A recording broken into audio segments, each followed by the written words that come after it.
Hello everyone, आप सभी को फिर से एक बार स्वागत है आज की इस क्लास में। आज की इस क्लास में हम लोग पढ़ेंगे सोशल साइंस का एक सब्जेक्ट ज्योग्राफी यानी भूगोल, जिसका फर्स्ट चैप्टर है resources and development. Resources and development Hindi में अगर बोले तो संसाधन और विकास। तो इस चैप्टर में आज पढ़ेंगे कि ये ज्योग्राफी का फर्स्ट चैप्टर है। इसके पहले हम लोग 3-4 लेक्चर क्लास ले चुके हैं हम, एक जिसमें 2 हिस्ट्री का चैप्टर पढ़ाया और 2 पॉलिटी के चैप्टर पढ़ाया। आज हम ज्योग्राफी स्टार्ट कर रहे हैं क्योंकि शुरू से ही बताया कि किस तरीके से क्लास होने वाला है। 2 हिस्ट्री का चैप्टर कंप्लीट हो गया और 2 ज्योग्राफी दो पॉलिटी यानी राजनीतिक विज्ञान का चैप्टर कंप्लीट हो गया। तो आज हम एक भूगोल का पहला चैप्टर स्टार्ट करते हैं, जो संसाधन और विकास। अब देखो, इस चैप्टर में तुम लोग इस चैप्टर से तुम लोग बहुत अच्छे से परिचित हो, क्योंकि गांव में तो ये एक चैप्टर तो पढ़ाया ही जाता है, सर से पढ़े होगे। तो हम ऐसा डिसाइड किए थे कि आज ये चैप्टर को छोड़ देंगे। फिर भी सोचे कि नहीं, इसमें बस पॉइंट बता देंगे, तुम लोगों को बता देंगे, रियलाइज़ करवाएंगे कि इस चैप्टर में ओवरऑल पढ़ना क्या है। 3-4-5 पॉइंट हैं, जैसे ऐसे संसाधन होता क्या है, संसाधन का अलग अलग टाइप है, उस टाइप में उस संसाधन का जो अलग अलग टाइप है उससे क्वेश्चन पूछा जाता है। तो हम इस चैप्टर में बस ऐसा सोचे थे कि इस चैप्टर का क्लास नहीं लेंगे, लेकिन फिर सोचे कि नहीं, जाकर इस चैप्टर का क्लास ले लेते हैं, क्योंकि तुम लोग ये चैप्टर घर पे अच्छे से पढ़े होगे। तो हम आज इस क्लास में बताएंगे कि देखो, इस चैप्टर को आसानी से लो, कितना आसान चैप्टर है। कुछ टॉपिक है जो टॉपिक को दिमाग में रखना है और उस पर काम करना है, उसमें जो भी डिफिनेशन बनता है उस डिफिनेशन को याद करना है। अब देखो, इसमें हम तो डिफिनेशन बताने वाले नहीं हैं, हाँ, लेकिन मुंह से ऐसे ही कोई ब्रीफ डिफिनेशन अगर बोले तो ऐसे समझाने के लिए बताएं कि इसमें क्या होता है। लेकिन ओवरऑल अगर एक लाइन में डिफिनेशन आए, क्योंकि एग्जाम में इसमें से डिफिनेशन पूछता है कि संसाधन क्या है, जैव संसाधन क्या होता है, जैव संसाधन नवीकरणीय, अनवीकरणीय, जो भी प्रकार के इसमें संसाधन है, आज हम इसमें बात करेंगे कि कितने तरीके का संसाधन है। तो ये जो भी संसाधन इसका डिफिनेशन पूछता है, इसका एग्जाम्पल में पूछता है। तो हम आज एग्जाम्पल 1-2 ऐसे एग्जाम्पल बताएंगे। तुम लोगों को होमवर्क भी देंगे कि तुम लोग इस चैप्टर को अच्छे से पढ़े हो ट्यूशन में, क्योंकि पढ़ाई होता है। तुम गांव में ये ट्यूशन में लगभग भूगोल पढ़ाई होता है। तो इसमें हम तुम लोगों को एक तरीके से होमवर्क देंगे कि डिफिनेशन लिख करके हमें व्हाट्सअप करो, या उसका एग्जाम्पल लिख कर व्हाट्सअप करो। इसमें कुछ वीडियो रिकमेंड करेंगे, जैसे इसमें हम आज एक चैनल का नाम बताएंगे, इसका टारगेट बोर्ड, जिसमें अच्छे से पढ़ाए हैं फर्स्ट चैप्टर को। वो लोगों के पास बोर्ड होता है, डिजिटल बोर्ड, तो वो पूरा डिफिनेशन लिख करके लाते हैं और उसको रीडिंग दे करके और समझाते जाते हैं। तो तुम वहाँ पर वीडियो पॉज करके वो डिफिनेशन लिख सकते हो। लेकिन शुरू से मेरा कहना है कि बस कोई भी चैप्टर हो, डिफिनेशन रटने पर नहीं, बस समझना है। तो इस चैप्टर में जो भी कुछ बात है, हम अपनी तरीके से, हम अपनी अंदाज में बताएंगे कि क्या क्या पॉइंट पढ़ना है, और तुम लोगों को रियलाइज करवाएंगे कि इस चैप्टर में बहुत छोटा छोटा पॉइंट है और बहुत आसान चीज़ है। अब देखो, हम शुरू से ही बताएं कि मेरा काम सिर्फ क्या है। मेरा काम, जब हम घर पे थे तो हम बस बोले थे कि तुम लोग में अवेयर नहीं हो, तुम लोगों के अंदर कोई अवेयरनेस नहीं है, जागरूकता नहीं है, क्या पता है सोशल साइंस को लेकर के, यानी सामाजिक विज्ञान क्या सब्जेक्ट है, इसमें किसी प्रकार का कोई रुचि नहीं था। लेकिन हम यही सोचे कि जितने भी सोशल साइंस का सब्जेक्ट है, हर एक सब्जेक्ट का हर एक चैप्टर में हम बताएं ओवरऑल कहानी की तरह कि देखो, इतना भी हार्ड नहीं है सोशल साइंस, जिसके कारण बहुत बुरा स्थिति होता है, बुरा परिणाम आता है कि मैट्रिक के एग्ज़ाम में सोशल साइंस का क्वेश्चन नहीं बना पाते हो। तो इस बार हम सोचे हैं कि तुम लोगों को सोशल साइंस से परिचित करवाएं, जिसमें हम 2-2 चैप्टर पढ़ाने के लिए अभी शुरुआत में किए हैं, फिर उसके बाद मैथ पढ़ाएंगे। तो आज भी इस चैप्टर में, ये चैप्टर क्योंकि गांव में पढ़ाया जाता है बार बार, और सर भी कोर्स खरीदे तो उसमें पढ़ाएंगे, तो इसमें हम आज बताएंगे कि कितना पॉइंट है, कितने तरीके के संसाधन, जैसे यहाँ पर मृदा संसाधन, भूमि संसाधन, जल संसाधन, इसमें क्या है, तो ओवरऑल सब में से जो जो पॉइंट है, मेन पॉइंट है, उसके बारे में बताएंगे। तो समझ में आ गया कि कैसे आज बताने वाले हैं। तो ध्यान से बस सुनो, दिमाग खोल के बैठो, और ये चैप्टर को एकदम ऐसे ही सुनो, क्योंकि तुम लोग पढ़े हो। और इसमें हम बताएंगे, होमवर्क देंगे, तुम लोग बुक पढ़ना, क्योंकि इसमें बहुत कुछ हम छोड़ेंगे, जैसे डिफिनेशन छोड़ेंगे, एग्जाम्पल छोड़ेंगे, और भी कुछ छूट सकता है। तो तुम लोग लगभग कवर कर ही दिए हैं, तो ऐसा तो सोचे नहीं थे कि फिर इसका क्लास लेंगे, इस चैप्टर का, फिर भी आज करते हैं। तो शुरू से पढ़ते हैं। संसाधन यानी रिसोर्सेस इंग्लिश में बोला होता क्या है। तो संसाधन मनुष्य की आवश्यकताओं को पूरी करने वाला जो भी, यानी इस प्रकृति में जितने भी वस्तुएं हैं जो हम लोगों के लिए यूज में आता है वो सब के सब संसाधन है। अब यहाँ पर डिफिनेशन अलग अलग तरीके से आता है कि मनुष्य मतलब इस पृथ्वी पे तो बहुत सारे मतलब वस्तुएं हैं, लेकिन उस सभी वस्तुओं को हम लोग अपने दिमाग से, अपने मतलब बुद्धि विवेक के सहारे उसको अलग अलग तरीके में हम लोग यूज जब करते हैं तो वो हर चीज़ संसाधन कहलाता है। यानी एक सिंपल भाषा में बोले तो इस पृथ्वी पे, इस प्रकृति में पाए जाने वाले जितने भी प्रकार की वस्तुएं हैं जो हम लोगों को यूज में आता है, जो हम लोग उससे उपयोग में लाते हैं, वो पूरे के पूरे संसाधन कहलाता है। जैसे अभी हम तुम लोगों को इस मतलब ये वीडियो बना रहे हैं जिसमें मोबाइल है, ये कैमरा है, मतलब किसी भी तरीके का कोई भी चीज़ हो जो जिसका उपयोग करके तुम कुछ काम कर रहे हो तो वो पूरा का संसाधन ही कहलाता है। अब देखो इसमें डिफिनेशन एक सटीक ये ओवरऑल बस ऐसे एक मतलब क्या बोल सकते हैं कि मोटा मोटी हम कह देखते हैं डिफिनेशन कि संसाधन होता क्या है, लेकिन अगर ये जो टारगेट बोर्ड हम जो चैनल रिकमेंड करेंगे उस पर जब वीडियो सर बनाए हैं तो भूगोल क्या है, संसाधन क्या है, भूगोल में क्या पढ़ना है वो सब बताएं। और तुम लोग भी जब ये पढ़े हो तो हमको लगता है कि इसमें तुम लोग काफ़ी कुछ जानते होगे अलग अलग संसाधन के बारे में। तो बस चुपचाप सुनना है कि और हम बस रियलाइज़ करवाएंगे, पॉइंट बताएंगे कि इतना छोटा सा पॉइंट है। जितने भी चैप्टर हैं सोशल साइंस में सब बहुत आसान है, 10th क्लास का चैप्टर। बस खाली दिमाग खोल के और एक रुचि होना चाहिए कि नहीं हम कुछ जान रहे हैं, भूगोल का कुछ सब्जेक्ट जान रहे हैं, भूगोल में क्या पढ़ना है, हिस्ट्री का कुछ मतलब ऐसे करके शुरू से हम बताएं कि कैसे पढ़ाने वाले हैं। क्योंकि हमसे अच्छे अच्छे टीचर हैं यूट्यूब पे, अच्छे अच्छे उन लोगों के पास सब कुछ व्यवस्था है, तो उन लोगों से हम प्रीफर करेंगे कि हाँ उन लोगों का वीडियो देखो और वहाँ से नोट्स तैयार करो और अच्छे से वो लोग समझाएंगे। जो हम जिस चैप्टर में जितना जो हम जानते हैं वो हम अपने अंदाज में, हम अपने तरीके से बताएंगे। तो ये हर वीडियो में हम बताते आ रहे हैं कि किस तरीके से पढ़ा रहे हैं। तो आज भी हम इसमें जो भी हम कुछ जानते हैं, क्योंकि मेरे पास बुक नहीं है, कुछ कुछ इसमें छूटेगा भी, तो अभी गलती कर रहे हैं, फिर जब एग्ज़ाम के समय आएगा तो उस समय हम इस वीडियो को हम बार बार देखते हैं हम अपने से कि क्या इसमें हम गलती किए। कभी लैंग्वेज में गलती होता है, कहीं अच्छे अच्छे बोल नहीं पाते हैं और कहीं पे कोई टॉपिक छोड़ देते हैं, कहीं से अच्छे से समझा नहीं पाते। तो अगले बार जब रिवीजन करवाएंगे तो उसमें सब कुछ ठीक हो जाएगा। तो ये जो हम वीडियो रिकमेंड करेंगे टारगेट बोर्ड चैनल पे, तो उसमें जो सर पढ़ाए हैं उसमें अच्छे से डिफिनेशन बताया गया है, जितने भी भूगोल क्या है, संसाधन क्या है और उसके जो भी टाइप्स हैं, जैव संसाधन, अजैव संसाधन, नवीकरणीय, अनवीकरणीय, सब का डिफिनेशन बताया गया है। तो यहाँ पर हम एक मतलब यहाँ पर हम ब्रीफ डिफिनेशन बताएंगे, मतलब छोटा सा ऐसे ही बस समझाने के लिए बताएंगे तो समझेंगे। तो संसाधन होता क्या है, तो अभी बताया कि संसाधन इस प्रकृति में जो भी वस्तुएं हैं, हमें मतलब मनुष्य की आवश्यकताओं को पूर्ति करने वाले जो भी वस्तु हैं सब के सब संसाधन हैं। संसाधन समझ गया। उसके बाद संसाधन का मुख्य रूप से दो प्रकार होता है, एक प्राकृतिक संसाधन, एक मानवीय संसाधन। इंग्लिश में बोले तो यहाँ नेचुरल रिसोर्सेस और ह्यूमन रिसोर्सेस, ये मुख्य रूप से हैं। अब इसके अंदर संसाधन को अलग अलग भागों में वर्गीकृत किया गया है क्योंकि बहुत सारे संसाधन हैं। अब यहाँ पर इतने सारे संसाधन का नाम लिखे हैं, अब इसको जब हम समझेंगे कि सब कुछ तो संसाधन ही है, अब अलग अलग तरीके का संसाधन है, सबको एक तरीके से ना मिला करके अलग अलग कैटेगरी में बांट करके अलग अलग वर्गीकरण करके समझेंगे। क्योंकि यहाँ पर जो हम लिखे हैं कि एक उत्पत्ति के आधार पर अलग संसाधन है, फिर उपयोग के आधार पर संसाधन है, स्वामित्व के आधार पर संसाधन है। स्वामित्व मतलब होता है मालिक एक तरीके का। तो कैसे है, मतलब अलग कैसे है, क्यों वर्गीकृत किया गया है, तुम लोग समझोगे, थोड़ा ये लगाना है माइंड। तो संसाधन का वर्गीकरण अलग अलग तरीके से भी किया गया है।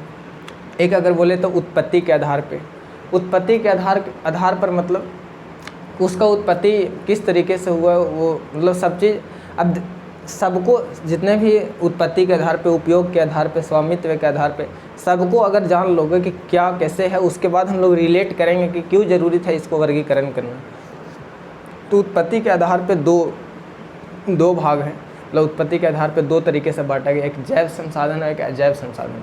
जैसे जैव का मतलब होता है जीवित। अब तुम लोग इस चैप्टर को अच्छे से पढ़े होगे, हमको पूरा अच्छे से उम्मीद है। और अगर नहीं पढ़े हो, मतलब पढ़ाई तो हुआ है, हमको इतना कंफर्म है कि पढ़ाई हुआ होगा। और अगर तुम लोग इस चैप्टर को सही से नहीं समझो तो बहुत बड़ा मूर्ख हो, क्योंकि ये चैप्टर बहुत आसान चैप्टर है, बहुत मतलब छोटा सा चैप्टर है और थोड़ा इन्फॉर्मेशन वाला। हर चीज़ तो इन्फॉर्मेशन वाला होता ही है क्योंकि ये सब कुछ ज्ञान ही है। तो जैव संसाधन, जैव का मतलब होता है जीव, जीवित। जैव संसाधन का अगर डिफिनेशन बोले तो जैव संसाधन वैसे संसाधन है जिसमें जो भी जीव जंतु हैं, जो जिसमें जीव है, मतलब अगर बोल सकते हैं प्राण है। अब जीवित मतलब जीव और निर्जीव किसे कहते हैं, सजीव और निर्जीव किसे कहते हैं, क्योंकि जैव संसाधन है जिसमें सजीव का अंश हो, जो जीवित संसाधन हो। अब इसका डिफिनेशन हम सही से नहीं बोल पा रहे, लेकिन समझो कि दो तरीके का इसमें संसाधन, जैव और अजैव। अजैव जो अजीवित, जैव मतलब होता है जीवित और अजैव मतलब कि अजीवित, मतलब वो निर्जीव है। तो जो भी जीवित संसाधन, जो भी जीवित प्राणी है, जैसे उसमें हम लोग मनुष्य भी आ गए, हम भी एक संसाधन है, हम भी किसी दूसरे के लिए संसाधन है, कोई दूसरा मनुष्य हमारे लिए संसाधन है। तो मनुष्य भी एक तरीके का संसाधन है, क्योंकि हम लोग जीवित हैं। अब एक जीवित का अलग कैटेगरी बनाया गया और निर्जीव सजीव का अलग कैटेगरी बनाया गया, और निर्जीव का अलग, जो सजीव वाला है उसको हम लोग जैव संसाधन के अंदर रखे, क्योंकि हम भी एक संसाधन हैं, तुम भी एक संसाधन हो। जितने भी मनुष्य हैं सबके सब संसाधन हैं, जितने भी जीव जंतु हैं, जंतु लोग हैं, जो भी जंतु हैं मतलब जानवर वगैरह, सबके सब संसाधन हैं। क्योंकि वो लोगों से, वो सब जितने भी जंतु हैं उनसे हमें कुछ ना कुछ, मतलब हम उनको कुछ ना कुछ उपयोग में ज़रूर लाते हैं।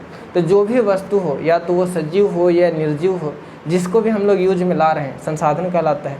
तो जो भी जंतु हैं वो भी संसाधन है, और मनुष्य भी संसाधन है। अच्छा, पेड़ को सजीव में लाया जाता है, जो भी पेड़ पौधा है उसको सजीव कहा जाता है कि सजीव हैं। सजीव और निर्जीव बचपन से ही पढ़े हो कि सजीव और निर्जीव किसे कहते हैं। तो सजीव पेड़ पौधा भी सजीव में आते हैं। तो पेड़ पौधा भी क्या, कौन से संसाधन में आएंगे, जैव संसाधन में आएंगे। अच्छा, निर्जीव बाकी चीज़ हो गए, वो सब के सब क्या होंगे, निर्जीव अजैव संसाधन। अब जैव अजैव, हम यहाँ पर कुछ डिफिनेशन, हम शुरू में बोले कि यहाँ पर हम होमवर्क देंगे कुछ।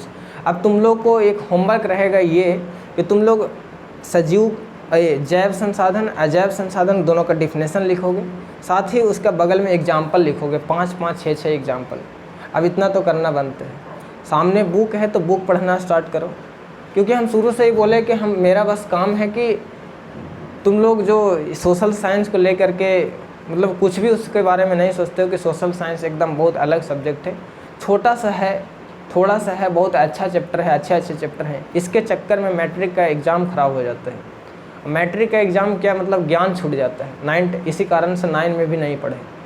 तो हम अभी बोलेंगे कि अगर सच में मतलब सही से अगर पढ़ना चाहते हो, तो पढ़ने वाले स्टूडेंट हो, तो मतलब मेरे तरफ से एक मतलब ऑर्डर मान लो या एडवाइस है कि बुक सामने लेना, बुक पढ़ना। और अभी तक जो भी, क्योंकि ये चैप्टर तुम लोगों को गांव में पढ़ाई हुआ, ट्यूशन में पढ़ाई हुआ, तो इस चैप्टर में बहुत कुछ जानते होगे, अभी तक बहुत कुछ याद भी कर लिए होगे। तो जैव संसाधन अजैव संसाधन को लिख करके उसका डिफिनेशन लिखना है, एग्जाम्पल लिखना है, कम से कम 5-6 एग्जाम्पल, और मैक्सिमम कितना भी लिख सकते हो।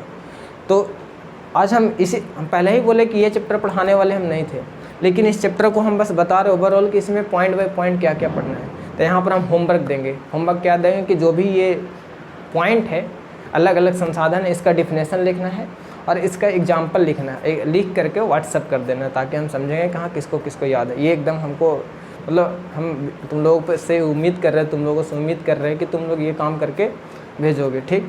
तो जैव संसाधन और अजैव संसाधन दो तरीके के यहाँ संसाधन हो, किसके आधार पे, उत्पत्ति के आधार पे। अब जैसे यहाँ से ऑब्जेक्टिव क्वेश्चन बनता है कि निम्नलिखित में से कौन जैव संसाधन है। तो जैव संसाधन जो जीवित संसाधन है, ऐसा प्राणी, मतलब ऐसा चीज़ जो जीवित है, और वो कोई भी चीज़ हो वो तो एक दूसरे का संसाधन होता ही है, जिसमें मनुष्य आ गए, पेड़ पौधे आ गए, यानी वनस्पति हम बोल सकते हैं, पूरा जंतु आ गया, ये जैव संसाधन के अंदर आए। क्योंकि जंतु, वनस्पति और खुद मनुष्य, ये सब के सब संसाधन हैं, एक दूसरे का संसाधन है। कभी ज़रूरत तो ज़रूर पड़ता है, कभी हम, जैसे अभी देखो तुम लोग पढ़ रहे हो तो हमारा ज़रूरत पड़ रहा है, तो हम भी एक तरीके का तुम लोगों के लिए संसाधन है। हर एक व्यक्ति एक दूसरे के लिए संसाधन है। पेड़ पौधा हम लोगों के लिए बहुत आवश्यक है, तो पेड़ पौधा भी संसाधन है। तो शुरुआत संसाधन का डिफिनेशन यही होता है कि इस प्रकृति में जो भी वस्तुएं हैं जो हम लोगों को काम में आता है, जो मनुष्य की आवश्यकताओं को पूर्ति करता है, तो वो संसाधन कहलाता है। तो जैव संसाधन जो जीवित, अजैव मतलब अजीवित, जिसमें जो निर्जीव है। अगर आगे बोले उपयोग के आधार पे, तो इसका भी 2 टाइप है, नवीकरणीय और अनवीकरणीय। नवीकरणीय का नाम से ही पता करना लग रहा है कि नया करना। नवीकरणीय मतलब बार बार फिर से ऐसा कोई जो भी संसाधन, ऐसा संसाधन जो एक बार यूज हो जाने के बाद भी फिर से दोबारा आ जाता है, उसका दोबारा यूज कर सकते हैं, मतलब उसका बहुत बड़ा भंडार है। मतलब कि समझ में आना चाहिए, तुम लोग पढ़े हो तो मतलब समझो कि हम क्या बोलना चाह रहे हैं कि नवीकरणीय संसाधन की एक बार अगर हम किसी संसाधन के यूज कर लिए तो फिर से वो दोबारा बन जाता है, वो नवीकरणीय संसाधन। और अनवीकरणीय संसाधन कि वैसा संसाधन मनुष्य मतलब प्रकृति में वैसा वस्तु है जिसका एक बार उपयोग किए तो उसको दोबारा से फिर नहीं बना सकते। इसका जो भंडार होता है बहुत सीमित होता है और इसको बनने में काफ़ी समय लगता है, इसलिए इसको मतलब बचा करके ये अनवीकरणीय संसाधन है कि जिसको यूज कर लिए उसके बाद से यूज इसको नहीं कर सकते। जैसे में कोयला, पेट्रोलियम, क्योंकि ये सब ये सब जो भी प्राकृतिक मतलब जो भी ये सब संसाधन है, इस संसाधन को बनने में काफ़ी समय लगता है, काफ़ी समय, लगभग 30-40 साल, 50 साल, 100 साल, 200 साल। तो ये अगर हम एक दिन में आज मतलब जो भी कुछ इससे पेट्रोलियम का यूज़ कर रहे हैं या कुछ भी पेट्रोल या डीजल या कोयला का यूज़ किया, उसके बाद से अगर हम चाहें कि फिर से उसको यूज करें तो नहीं। लेकिन यही अगर सौर ऊर्जा हो गया कि डेली मतलब सौर ऊर्जा, ये इसका जो सीमित, वो जो हम बोले को वो सीमित है और ये सीमित नहीं है, इसका बहुत बड़ा मतलब ये बहुत क्या बोल सकते हो उसको कि ये बहुत ज़्यादा है। तो ये इसका मतलब ये जल्दी ख़त्म नहीं होता है। जैसे में सूर्य का प्रकाश, तो इससे हम लोग सौर ऊर्जा में कन्वर्ट करके ये जो एनर्जी ले रहे हैं, तो ये नवीकरणीय संसाधन हो गया। क्योंकि सूर्य भी एक संसाधन है, प्रकाश भी एक संसाधन है, तो सूर्य का प्रकाश संसाधन हो गया। तो जिससे हम लोग सौर ऊर्जा बनाते हैं, डेली सूरज आएगा, डेली प्रकाश देगा, डेली हम लोग सौर ऊर्जा बनाएंगे। इसी तरीके से नवीकरणीय और अनवीकरणीय में समझ में आ गया। पवन ऊर्जा, पवन हवा बहुत ज़्यादा मात्रा में है, ये संचित नहीं है, मतलब ये इसका मतलब ये थोड़ा सा नहीं है। अगर पवन, जो भी पवन चक्की है, जो पवन ऊर्जा बनाने वाला जो भी मशीन है, मतलब वहाँ पे हवा लगे रहेगा तो वो पवन ऊर्जा बनाएगा। आज बना फिर कल भी बनेगा, लेकिन कोयला को अगर जला के ख़त्म कर दिए तो उसके बाद से वो तुरंत नहीं बनेगा।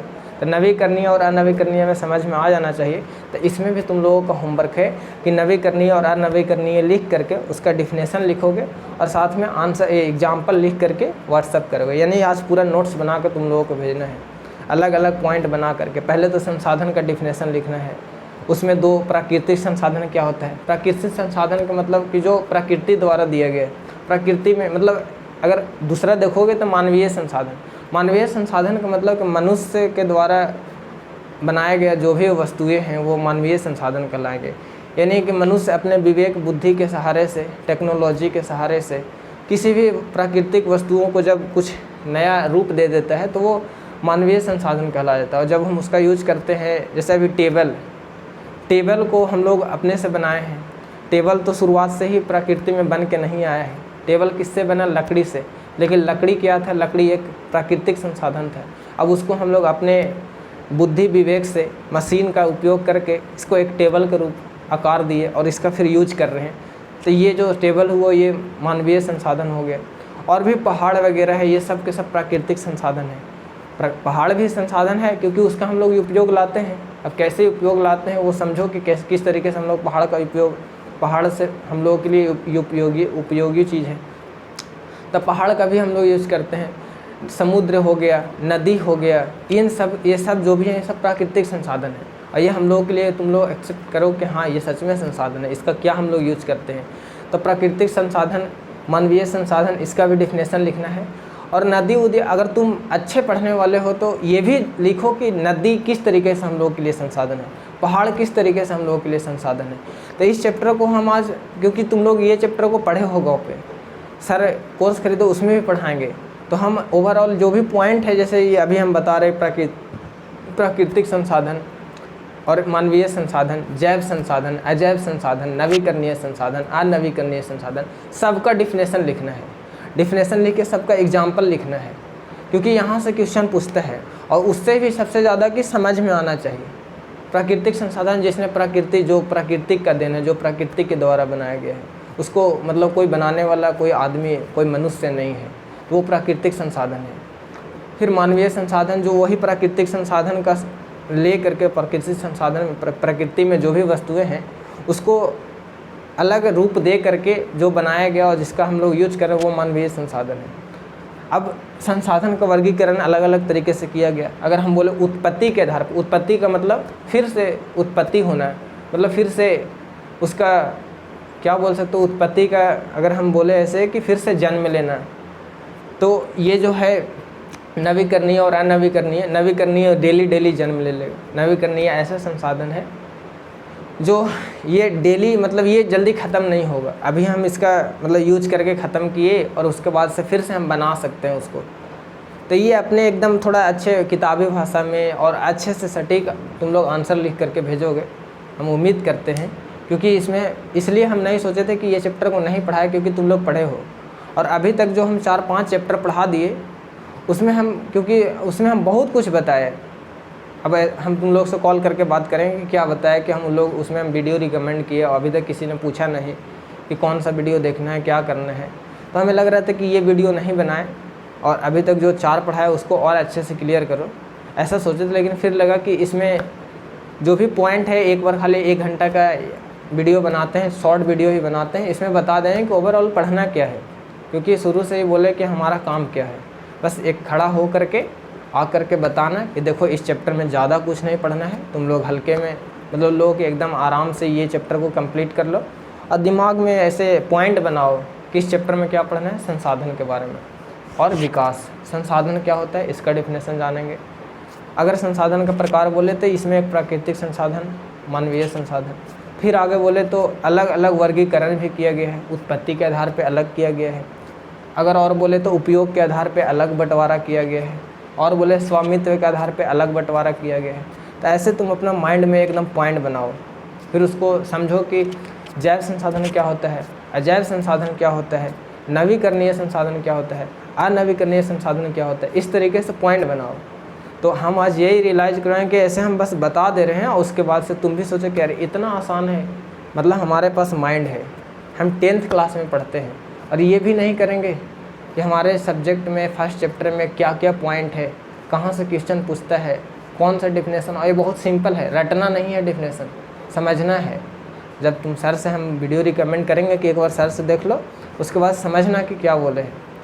और तुम लोग पढ़े भी हो, हमें पूरा विश्वास है कि सर पढ़ाए होंगे, तुम लोगों को पढ़ाए हैं, तो थोड़ा अपने आप को समझो कि हाँ जब पढ़ाया गया है तो हम भी कुछ बताए। तो मेरे पास तो बोर्ड नहीं है कि हम एक सटीक आंसर लिख करके और समझा दे ऐसे पढ़ के, लेकिन फिर भी प्रयास कर रहे हैं कि जैव संसाधन क्या होता है, अजैव संसाधन क्या होता है, और फिर उसके बाद नवीकरणीय अनवीकरणीय ये हो गया। अब अगला बोलते हैं स्वामित्व के आधार पे। स्वामित्व का मतलब होता है कहीं अधिकार या किसी का मालिक, कि इसका हम स्वामित्व है, स्वामी है, मेरा इस पे अधिकार है। तो इस तरीके से भी अलग अलग संसाधन होता है। कैसे संसाधन? व्यक्तिगत संसाधन होता है। स्वामित्व का मतलब समझो कि किसी चीज़ पर अधिकार। अब अधिकार अलग अलग तरीके से हो सकता है। एक अधिकार होता है पर्सनल, जिसको हम लोग व्यक्तिगत बोलते हैं। जैसे ये हमारा फ़ोन है जिससे हम वीडियो कर रहे हैं, ये हमारा व्यक्तिगत संसाधन है, ये हमारा पर्सनल संसाधन है। अब इस पर और किसी का हक नहीं है, ये हम अपने पैसे से खरीद के, मतलब जो ऐसा कोई संसाधन जिस पे हमारा पर्सनल, वो उसमें हमारा अपना पैसा निवेश किया गया, वो हमारे लिए सिर्फ है, जिसको हम अपना कहते हैं, वो स्वामित्व संसाधन हुआ है। तो ये संसाधन ही। अच्छा, अगर अब अगला है सामुदायिक संसाधन। अच्छा, गांव में एक सामुदायिक भवन, वो सबके लिए बनाए जाते हैं, वो भी संसाधन है। अब उस पर कोई ये नहीं कह सकते कि ये सिर्फ मेरा है, क्योंकि वो सबके लिए बनाया गया, समुदाय के लिए बनाया गया है, समाज के लिए बनाया गया है। तो वैसा संसाधन जो सबके यूज आए, समाज का यूज आए, समुदाय का यूज आए, उस पर एक पर्सनल व्यक्ति का हक नहीं हो, तो वैसे संसाधन को हम लोग क्या बोलते हैं? सामुदायिक संसाधन। जैसे पार्क हो गया, जैसे रोड हो गया, ये सब के सब क्या है? सामुदायिक संसाधन है। समुदाय, क्योंकि वो सब, उस पर सबका हक है। पार्क में तुम नहीं कहोगे कि ये सिर्फ हमारा पार्क है। अगर कोई सरकारी पार्क है तो वो सबके लिए बनाया गया है। इस तरीके से सामुदायिक संसाधन समझ में आना चाहिए। लेकिन है तो ये सब स्वामित्व, कोई ना कोई तो उसका मालिक है। इस फ़ोन का मालिक हम हैं, उस पार्क का मालिक कोई और है, लेकिन है दोनों संसाधन। तो स्वामी मतलब किसी, जो भी ये सब संसाधन है कि फ़ोन का मालिक हम हैं, हम इसका स्वामी हैं, कि ये हमारा है। पार्क का भी कोई स्वामी है, पार्क का भी कोई मालिक है। जो भवन हम बोल रहे सामुदायिक भवन, गांव में जो भवन बनता है उसका भी कोई मालिक है तो किसी का ना किसी का कोई तो स्वामी है, लेकिन उसमें किसका क्या हक है ये इससे डिफिनेशन अलग हो जाता है तो सबका स्वामी। इसलिए स्वामित्व के आधार पर अलग बांटा गया है कि किसी का किसी पर हक होने के आधार पर बांटा गया है कि संसाधन इस पृथ्वी पर संसाधन जो है एक ऐसा संसाधन है जिस पर कोई किसी का हक होता है, उसको अलग कैटेगरी बनाया गया जिसको स्वामित्व के आधार पे बोलते हैं। स्वामित्व के आधार पे पहला संसाधन हुआ पर्सनल, यानी अपना अगर बोले तो व्यक्तिगत, पर्सनल, इंग्लिश में पर्सनल होता है, हिंदी में व्यक्तिगत। तो ये व्यक्तिगत संसाधन है, पर्सनल संसाधन है। फ़ोन भी तो संसाधन है, लेकिन ये हमारा फ़ोन है, इस पर और कोई नहीं आके कह सकता है कि नहीं इस पर हमारा भी हक है। लेकिन गांव का जो सामुदायिक भवन होता है उस पर कोई नहीं बोल सकता है अपने, मतलब कोई एक अकेला आदमी नहीं बोल सकता कि ये हमारा ही है, सब मिलकर बोले ये हम लोगों का है, तो वो हो गए सामुदायिक संसाधन। अच्छा, यहाँ पर एक है राष्ट्रीय संसाधन। राष्ट्रीय संसाधन के मतलब ऐसा संसाधन जो सरकार के अंडर में आता है। राष्ट्र का मतलब होता है देश, जो देश के अंडर में आता है, जिस पे कोई समुदाय का हक नहीं होता है, जिस पे कोई पर्सनल व्यक्ति का हक नहीं होता है। और ये दोनों का तो अलग ही कॉन्सेप्ट है। जैव संसाधन जो जीवित वस्तु, जीवित प्राणी जो संसाधन है, जो भी प्राणी जीवित प्राणी हैं वो भी एक प्रकार का संसाधन है जो जैव संसाधन कहला रहे हैं। अजीवित जो भी प्राणी, अजीवित जो भी वस्तुएं हैं प्रकृति में, वो भी एक प्रकार का संसाधन है जिसको हम लोग अजैव संसाधन बोल रहे हैं। नवीकरणीय यानी उत्पत्ति के आधार पर कि जिसका दोबारा से जन्म हो रहा है, जिसका दोबारा से उत्पत्ति हो रहा है, तो वो दो तरीके का होता है।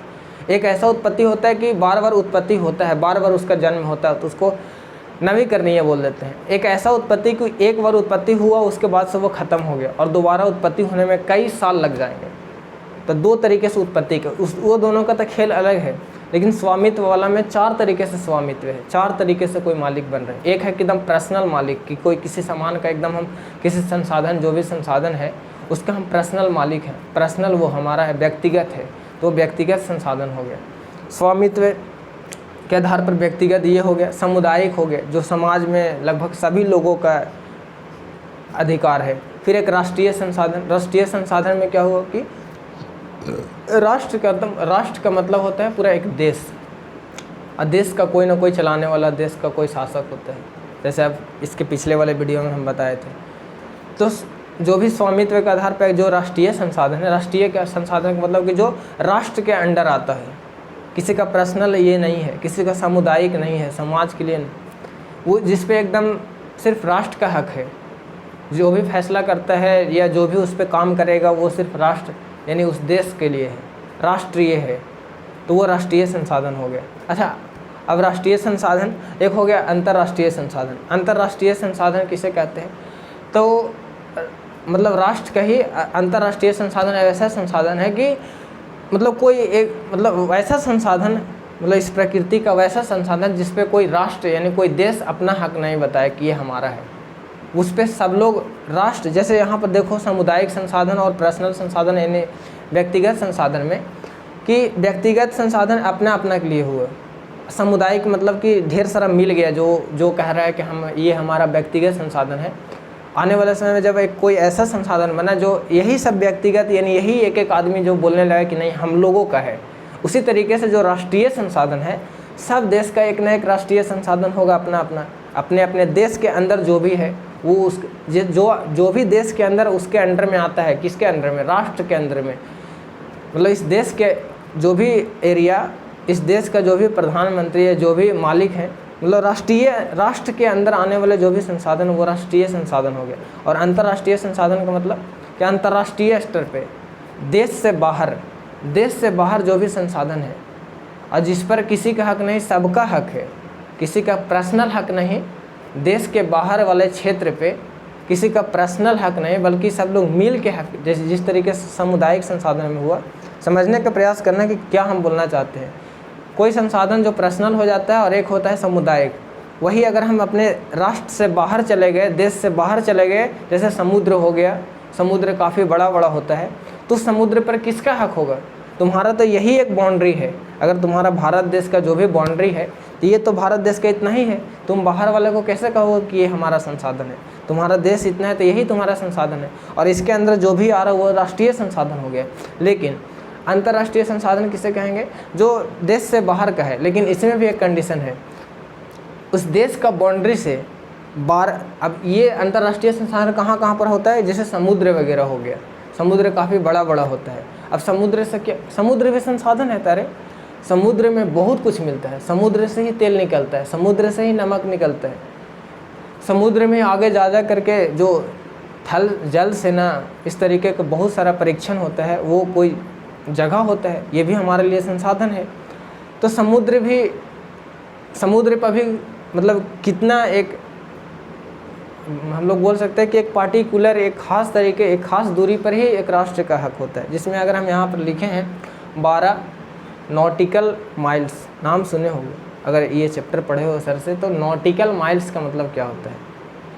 तो ये देश से लगभग 12 किलोमीटर दूरी तक एक नॉटिकल माइल्स। अब नॉटिकल क्या होता है इसको पहले समझो। नॉटिकल का मतलब हो कि समुद्र में दूरी मापने की जगह। जैसे हम लोग स्थल पे दूरी मापते हैं, मतलब हम लोग अंदर देश के अंदर स्थल पे जो दूरी मापते हैं वो किलोमीटर या मीटर ऐसे मापते हैं, लेकिन समुद्र में दूरी मापना उसका यूनिट होता है, सब चीज़ का अलग अलग यूनिट होता है। तो समुद्र का दूरी मापने, समुद्र में दूरी मापना एक नॉटिकल एक यूनिट है। एग्ज़ाम में पूछे कि नॉटिकल किसका यूनिट है, तो समुद्र में दूरी मापने का यूनिट है, समुद्र में दूरी मापने का यूनिट है क्या? नॉटिकल। नाम याद रख लेना, पेन कॉपी लेके बैठे हो तो लिखो कि 12 नॉटिकल दूरी तक कोई हम लोग कुछ काम कर सकते हैं, वो मतलब वो हमारे राष्ट्रीय संसाधन के अंदर ही आएगा। लेकिन फिर अब उसमें अब यहाँ पर एक यूनिट याद करो कि एक नॉटिकल यूनिट, एक नॉटिकल माइल्स भी एक दूरी है। एक नॉटिकल माइल्स बराबर कितना होता है? 1.852 किलोमीटर। अगर मीटर में बोले तो एक बच्चा का ये गणित है कि अगर किलोमीटर है उसको मीटर में चेंज करेंगे तो कैसे, तो 1.852 किलोमीटर अगर मीटर में चेंज करें तो 1852 मीटर एक नॉटिकल माइल में होता है। तो ऐसे ही अगर 12 नॉटिकल माइल अगर निकालोगे तो 22 पॉइंट कुछ मीटर आता है, 22 पॉइंट कुछ किलोमीटर आता है, जहाँ से एक देश का बाउंड्री से जो भी समुद्र है वहाँ तक उसका हक होता है। अच्छा, एक यहीं पर एक और बात आता है, ये जो अपवर्जक क्षेत्र किताब में पढ़े होंगे, अपवर्जक क्षेत्र 200 नॉटिकल माइल्स तक अपवर्जक क्षेत्र कहलाता है। अपवर्जक क्षेत्र में क्या होता है कि देश का ही जो राष्ट्र है उसका ही हक होता है, वहाँ से वो तेल निकाल लेगा, वहाँ से वो कुछ भी काम कर सकता है। उस जो भी देश का बाउंड्री जो भी जलीय क्षेत्र से जलीय सीमा से सटा हुआ है, उस बाउंड्री से ले करके एक 12 नॉटिकल माइल्स तो ऐसे ही बताया कि वो क्या होता है, लेकिन वहाँ से एकदम last distance 200 maximum 200 nautical miles दूरी तक उस देश का क्षेत्र होता है। मतलब कि जैसे हम लोग भारत के लास्ट वाला नीचे वाला जो हम लोग पोर्शन देखो साउथ वाला तो देखना इधर एक बंगाल की खाड़ी और इधर अरब सागर और बंगाल की खाड़ी में देखो ये सब बहुत बड़ा बड़ा खाड़ी है, बहुत बड़ा बड़ा समुद्र है। तो ये जो लास्ट बाउंड्री हुआ हमारा देश का, यहाँ से 200 किलोमीटर या 200 नॉटिकल माइल्स, क्योंकि समुद्र का माप रहे हैं, समुद्र का दूरी माप रहे हैं, नॉटिकल में मापा जाता है, तो 200 नॉटिकल माइल्स तक हमारा देश का अधिकार है। अब यहाँ पर अगर हम बनाए, छोड़ो समझो, हम एक वीडियो बताएंगे उसमें सर में बोलेंगे, क्योंकि यहाँ पर हम मार्कर नहीं रखे हैं, मार्कर आगे है। तो ये जो देश है, देश से वहाँ से लेकर कितना 200 नॉटिकल माइल्स तक, 200 नॉटिकल माइल्स तक हमारा देश का अधिकार है। हमारा देश जो भी भारत है वो वहाँ तक के ज़मीन, वहाँ तक को जो भी समुद्र है जो भी उसमें काम कर सकता है। और उसके बाद से, और अगर अब जैसे ये एग्जांपल एक ही तरीके पे समझ में आ सकता है कि अगर मान लो कि एक देश यहाँ है और एक देश यहाँ है और बीच में इतना सारा ऐसे गैप है, समझना, यहाँ से ये चला 200 नॉटिकल माइल्स तक, ये इसका क्षेत्र हो गया इतना, और यहाँ से जब यहाँ आया तो इसका ये 200 नॉटिकल माइल्स तक, 200 नॉटिकल माइल्स तक बीच में एक क्षेत्र बच गया। ये जो बीच में क्षेत्र बच गया, इस पर किसका हक होगा? यही बात कर रहे हैं। और ये जो यहाँ से लेकर के यहाँ तक 200 नॉटिकल माइल्स है, इसी को हम बोल रहे हैं अपवर्जक क्षेत्र। समझ में आना चाहिए। हमारा देश है जो तमिलनाडु ले लो या अगल बगल जो भी जो समुद्र से सटा हुआ है, तो वहाँ से 200 नॉटिकल माइल्स तक को हम बोलेंगे अपवर्जक क्षेत्र। जो क्षेत्र यहाँ कहीं स्थल ख़त्म हुआ, वहाँ से जो समुद्र में जो जल है, मतलब जहाँ से जल स्टार्ट होगा वहाँ से 200 नॉटिकल माइल्स तक हम अपवर्जक क्षेत्र बोलेंगे, जहाँ किसका अधिकार हो सकता है, उस देश का, जो भी देश है। अब इधर हम मान लो कि इधर कोई देश है दूसरा और इधर कोई अलग देश है, यहाँ से 200 किलोमीटर तक, 200 नॉटिकल माइल्स तक अगर हम बोले तो ये हो गया इसका अपवर्जक क्षेत्र और ये हो गया इसका अपवर्जक क्षेत्र, और बीच में जो बच गया इसी को बोलते हैं अंतर्राष्ट्रीय संसाधन, वो किसी का क्षेत्र नहीं। अब उस पर सबका हक है, जो भी अगल बगल कंट्री है वो सब का हक है। अब उसका यूज करने के लिए एक ऑर्गेनाइजेशन बनाया गया है, एक संगठन बनाया जाता है कि हाँ यहाँ पर जब भी कोई काम करेगा तो पहले परमिशन लेगा, यहाँ पर जब भी कोई काम करेगा तो परमिशन लेगा। जैसे गांव का सामुदायिक भवन होता है, उसमें अगर कोई कुछ करने जाता है काम तो परमिशन लेता है गांव वाले से, क्योंकि सबका हक है। तो पूछता है कि हम इसमें ये कुछ करने जा रहे हैं, आप लोग हमको परमिशन दीजिए।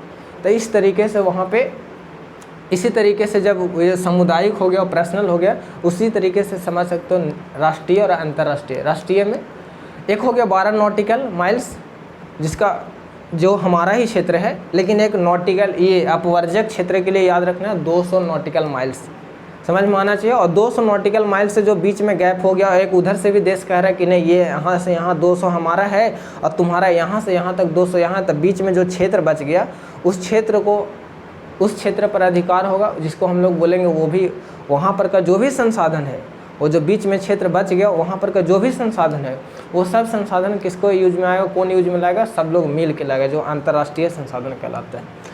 समझ में आना चाहिए। तो ये पूरा पोर्शन क्लियर हो गया कि संसाधन क्या है। संसाधन का डिफिनेशन एक सिंपल हम बताए। अब तुम लोग को हम वीडियो रिकमेंड करेंगे टारगेट बोर्ड, उसमें सर पढ़ाए हैं, या टारगेट बोर्ड हो गया या डॉटनेट हो गया, वो लोग बताएंगे। वो लोग किन लोग, उन लोगों के पास डिजिटल बोर्ड है, उन लोगों के पास स्लाइड है, वो लोग क्या करते हैं कि लिख करके लाएंगे, लिख करके जो लाते हैं वो पूरा बुक से ही रहता है या अपने से भी कुछ लिखा हुआ रहता है, अच्छा आंसर रहता है। तो तुम वो जो समझाएंगे तो वो देख देख के समझाना एक अलग है, और हम अपने से बोलेंगे तो बोलते समय बहुत चीज़ फंसेगा। तो तुम लोगों के अंदर जो पढ़ने का ये है, लेट होगा, थोड़ा बोरिंग टाइप लगने लगेगा। इसलिए हम बोल रहे हैं कि यहाँ पर एक होमवर्क भी दिया जा रहा है कि यहाँ पर जो भी संसाधन हुआ, अगर शुरू से बोले संसाधन क्या है इसका डिफिनेशन, भूगोल क्या है इसका डिफिनेशन, और आगे बोले प्राकृतिक संसाधन, अपने मन से अगर तुम बुक से देख करके लिखोगे समझ में आ जाएगा कि हाँ ये देख के लिखा हुआ है। जो भी तुम जानते हो पहले उसको पढ़ो, और जो भी माइंड में आ गया उसको फिर लिखो और फिर भेज दो। और हमें विश्वास है कि तुम लोगों को भूगोल पढ़ाई हुआ होगा तो तुम लोगों को ये सब कुछ पता होगा।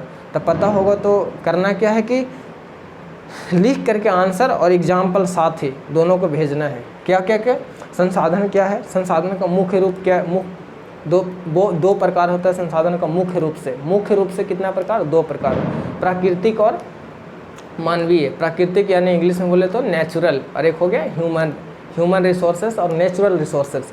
तो इस तरीके से 2 संसाधन वो हो गया, वो भी लिखोगे कि प्राकृतिक संसाधन क्या है और मानवीय संसाधन क्या है। नीचे में लिखोगे उत्पत्ति के आधार पर जैव संसाधन क्या है, अजैव संसाधन क्या है। ऐसे ही अगर आगे जाएंगे उपयोग के आधार पर नवीकरणीय संसाधन क्या है, अनवीकरणीय संसाधन, उसका भी एग्जाम्पल, और 6, 7, 8, 10 जो भी सोच सको सोचना एग्जाम्पल। फिर ऐसे ही स्वामित्व के आधार पे व्यक्तिगत, सामुदायिक, राष्ट्रीय और अंतर्राष्ट्रीय, ये चारों का डिफिनेशन और चारों का एग्जाम्पल। समझ में आया। तो इस चैप्टर में हम बस ऐसे ही बताने वाले हैं कि इतने सारे चैप्टर हैं, इतने सारे पॉइंट हैं, और यहीं से ऑब्जेक्टिव क्वेश्चन बनता है कि कौन इसमें से जैव संसाधन है, कौन नवीकरणीय संसाधन है, कौन अनवीकरणीय संसाधन। इस तरीके से ऑब्जेक्टिव बनता है। तो बहुत आसान चैप्टर है, अगर इसको छोड़ रहे हो तो बहुत बड़ा बेवकूफ़ी वाला काम कर रहे हो। तो समझ में आ गया। अच्छा, नीचे और लिखा हुआ है कि और विकास के आधार पे भी अलग भागों में बांटा गया है। यहाँ पर तो उत्पत्ति के आधार पे, उपयोग के आधार पे, स्वामित्व के आधार पे, अगर वो नीचे विकास के आधार पर संसाधन का वर्गीकरण। तो क्या क्या होता है, संभावी, और एक आगे बोले तो संचित कोष, और फिर विकसित संसाधन, और फिर भंडार संसाधन। क्या होता है समझ लेते हैं थोड़ा थोड़ा। अब इसके बारे में तुम लोग जानते होंगे। संभावित संसाधन, अगर इंग्लिश में उसका नाम बोले तो पोटेंशियल, की संभावना है। क्योंकि बहुत सारे ऐसा क्षेत्र होता है कि जहाँ पर हम लोगों को लग रहा है कि इसके, क्योंकि संसाधन तो ज़मीन के अंदर भी है, ज़मीन के अंदर जो खनिज है वो भी तो संसाधन ही है। तो कहीं पर अगर हम लोगों को पता चलता है कि किसी क्षेत्र में एक विकास कि यहाँ पर बहुत सारा कुछ संसाधन है, तो ऐसा संसाधन जहाँ संभावना है कि यहाँ पर संसाधन है, और साथ ही साथ हमारे लिए वो उपयोगी है, ये भी हम लोगों को पता है। अब अलग अलग टेक्नोलॉजी है जिससे पता चलता है कि यहाँ पर संसाधन है जो हमारे लिए उपयोगी है, हम लोगों को बहुत अच्छा से यूज में आने वाला है। तो जिसका संभावना हो कि हाँ यहाँ पर कोई संसाधन है, वो उपयोग के लिए भी हम लोगों को आता है कि हम लोगों के उपयोग में आ सकता है। साथ ही साथ वहाँ पे हम लोगों के पास टेक्नोलॉजी भी है उसको यूज करने के लिए, लेकिन वी नॉट यूज, मतलब हम लोग उसका यूज नहीं कर रहे हैं। देखो संसाधन भी है, हम लोग पता भी कर रहे हैं कि हाँ यहाँ पर संसाधन है, साथ ही हम लोगों को मतलब ये भी जानते हैं कि ये चीज़ हम लोगों के उपयोग में आने वाला है, उपयोग हम इसका कर सकते हैं। फिर उसके बाद हम लोगों के पास टेक्नोलॉजी भी है, वो संसाधन को यूज करने का टेक्नोलॉजी भी है कि जो भी जिस तरीके से उस संसाधन का हम लोग यूज कर सकते हैं उसका व्यवस्था भी है हम लोगों के पास, फिर भी नहीं कर रहे हैं। कुछ ना कुछ हम लोगों में गलती है इस तरीके के। ये संसाधन, अब इसका एग्जाम्पल तुम बताओगे क्योंकि तुम पढ़े हो इस चैप्टर को। संभावना है, हमारे लिए उपयोगी है, टेक्नोलॉजी है, लेकिन वी नॉट यूज या यूटिलाइज, हम लोग उसका उपयोग नहीं कर रहे हैं। ये हम लोगों का कोई प्रॉब्लम है क्योंकि उसके जगह पे कुछ और चीज़ है हमारे पास, ये उसको छोड़ दिए हैं। तो ये हो गया संभावित संसाधन। अगला अगर बोले तो संचित कोष संसाधन। संचित अगर इंग्लिश में बोलेगा तो रिजर्व बोला जाता है। नहीं बोलते कि तेल रिजर्व करके रखना या हमारे लिए रिजर्व करके रखना। रिजर्व का मतलब कि किसी के लिए रिजर्व, समझ रहे हो कि रिजर्व का मतलब क्या होता है, संचित का मतलब क्या होता है। तो रिजर्व मतलब रिजर्व किसके लिए करेंगे कि जैसे कोई भी बोलता है कि हमारे लिए रिजर्व करके रखना है, या कोई भी गाड़ी उड़ी रिजर्व किया जाता है तो भविष्य के लिए कुछ भी चीज़ रिजर्व किया जाता है। कब? आने वाले समय के लिए कि हम इसको रिजर्व करते हैं। जैसे शादी विवाह में गाड़ी रिजर्व करते हैं तो रिजर्व पहले ही करते हैं क्योंकि आने वाले समय में भविष्य में शादी होने वाला है, उसके लिए रिजर्व पहले किया जाता है। तो कोई भी चीज़ को रिजर्व। अभी संसाधन कोई संसाधन ऐसे संसाधन है जो सीमित संसाधन है। अब सीमित संसाधन है तो हम लोगों उड़ा के चले जाएंगे तो हम लोगों के आने वाला पीढ़ी वो कैसे काम करेगा। इसलिए ऐसे संसाधन जो सीमित संसाधन उसको संचित करके रखा जाता है। किसके लिए?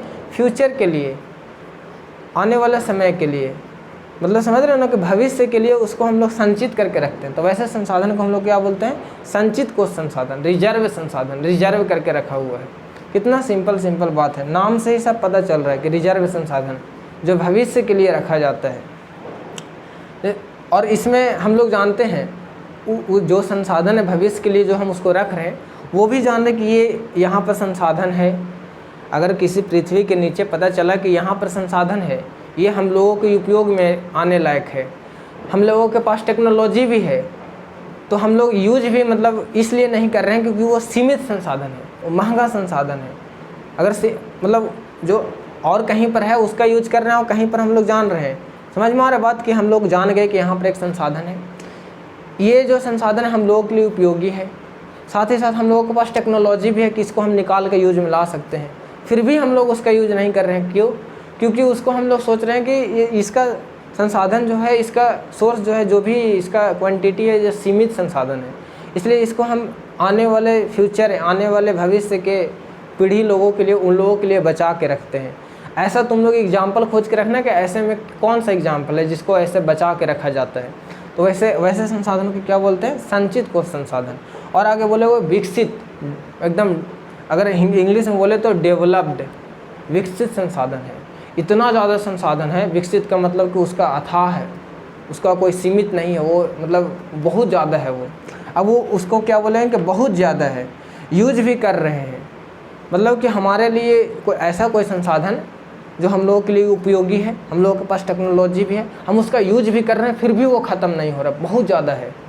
वैसे को हम लोग बोलते हैं विकसित, मतलब विकसित हो गया है, डेवलप्ड हो गया है। एक होता है विकासशील, कि अभी पूरा विकसित, जैसे हमारा देश भारत देश विकसित देश नहीं है, विकासशील देश है कि दिन प्रतिदिन विकास कर रहे हैं। एक होता है जैसे अमेरिका, चीन वगैरह सब डेवलप्ड कंट्री है, ये सब बहुत अच्छे से विकास कर गया है। इन लोगों के पास तो एक से एक टेक्नोलॉजी इसलिए है क्योंकि ये लोग डेवलप्ड कंट्री है। अब जो भी पैसा कमाता है उससे एक से एक टेक्नोलॉजी लाता है। तो विकसित का मतलब क्या होता है कि पूरे तरीके से एकदम भरपूर है। अब उसका ये नहीं है, तो इतना ज़्यादा संसाधन है कि उसको हम लोग यूज भी कर रहे हैं, फिर भी बच जा रहा है। तो ऐसे संसाधनों को हम लोग बोल रहे हैं विकसित संसाधन। एग्जाम्पल तुम लोग बताओगे।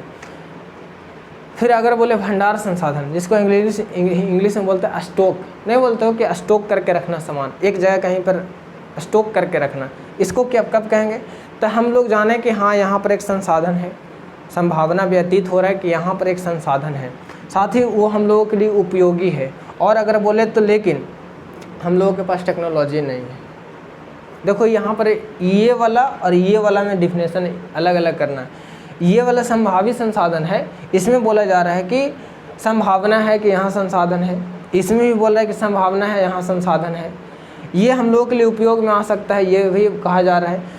ये भंडार संसाधन में भी कहा जा रहा है कि ये हम लोगों को उपयोग में आ सकता है। फिर अगर बोले तो यहाँ पर टेक्नोलॉजी है, टेक्नोलॉजी है, लेकिन यहाँ पर टेक्नोलॉजी नहीं है। यहाँ पर टेक्नोलॉजी है लेकिन हम लोग यूज नहीं कर रहे हैं, यहाँ पर यूज करना चाह रहे हैं लेकिन टेक्नोलॉजी नहीं है। ये दोनों में डिफिनेशन देख लो कि एक संचित संसाधन हो गया, संभावित संसाधन, और एक स्टॉक वाला कि भंडार संसाधन। समझ में आया बात? तो यहाँ से यहाँ तक खाली अभी संसाधन के हम लोग बात किए हैं कि अलग अलग तरीके के संसाधन हैं। होमवर्क क्या है कि जितने भी संसाधन हैं सबका तुम एक एक दो दो लाइन में, तीन तीन लाइन में डिफिनेशन लिखोगे तुम सब लोग, उसका एग्जाम्पल लिखोगे। अगर ये चीज़ करने में हार्ड लग रहा है तो फिर छोड़ दो पढ़ाई।